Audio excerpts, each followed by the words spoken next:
అదేవిధంగా అన్నప్రసాదం అంతకుముందు ప్రెస్ బ్రీఫింగ్లో తెలియజేశాం. దాదాపు 16 లక్షలు సర్వింగ్స్ ఇవన్నీ మనం ప్లాన్ చేస్తూ ఉన్నామని చెప్పేసి ఈ సంవత్సరం మనం అన్ని కిచెన్స్ కూడా 22 అవర్స్ ఆపరేట్ చేసుకొని మాడా స్ట్రీట్స్లో కూర్చున్నటువంటి భక్తులు, అన్నప్రసాదం కేంద్రాల్లో వస్తున్నటువంటి భక్తులు, అదేవిధంగా ప్రత్యేకంగా ఈసారి మనము ఒకరోజు ముందు ఈవినింగ్ 24వ తేదీ సాయంత్రం కూడా దాదాపు 50,000 మంది భక్తులకి డిన్నర్ అరేంజ్మెంట్స్ ఇవన్నీ కూడా ఏదైతే ప్లాన్ చేసాం అదే ప్రపోర్షన్లో మనం సర్వింగ్ కూడా చేయడం జరిగింది. ఆ డేటా కూడా మీకు తెలియజేస్తా ఉన్నా.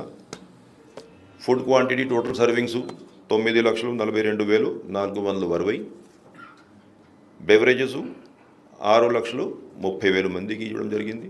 దాంట్లో మిల్క్ ఒకటి చూసుకున్నట్లయితే దాదాపు 2,90,000 మంది మిల్క్ ఇవన్నీ కూడా ఇవ్వడం జరిగింది. 2,15,000 వాటర్ ప్యాకెట్స్ కూడా వాటర్ బాటిల్స్ కూడా ఇవ్వడం జరిగింది.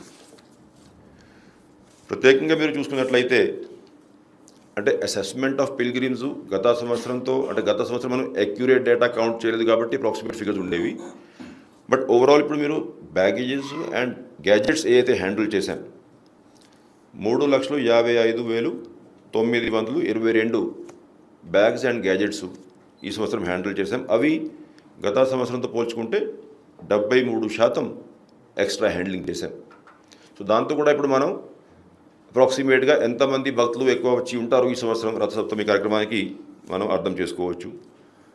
2,200 మంది శ్రీవారి సేవకులు ఓన్లీ మాడా స్ట్రీట్స్లోని మనం భక్తుల సౌకర్యార్థం డిప్లాయ్ చేశాం. మొత్తం కలిపి 3,364 మంది విజిలెన్స్ అండ్ పోలీస్ యంత్రాంగం జిల్లా సూపరింటెండెంట్ ఆఫ్ పోలీస్ ఆధ్వర్యంలో అదేవిధంగా మన సివిఎస్ ఆధ్వర్యంలో కష్టపడి పనిచేశారు.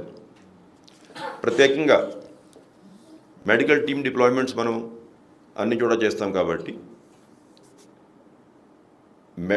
కావాల్సినటువంటి మెడిసిన్స్ కూడా అందుబాటులో ఉంటాయి. అయితే ఈ సంవత్సరం మనం దాదాపు 23,000 మంది పేషెంట్స్ అంటే ఎంత చిన్న ఇబ్బంది ఉన్నా కూడా మన మెడికల్ టీమ్స్ ఇవన్నీ కూడా అన్ని గ్యాలరీస్లో ఫ్రీక్వెంట్గా విజిట్ చేస్తూ ఉన్నారు, అడిగి తెలుసుకుంటూ ఉన్నారు. ఏమాత్రం ఇబ్బంది ఉన్న వాళ్ళకి కొంత మెడిసిన్ అవసరమైన కూడా ఇస్తూ ఉన్నారు. అయితే 23,000 మంది పేషెంట్స్ మెడికల్ టీమ్స్ సంప్రదించుకున్నారు, కావాల్సినటువంటి మెడిసిన్స్ ఇవన్నీ కూడా తీసుకున్నారు.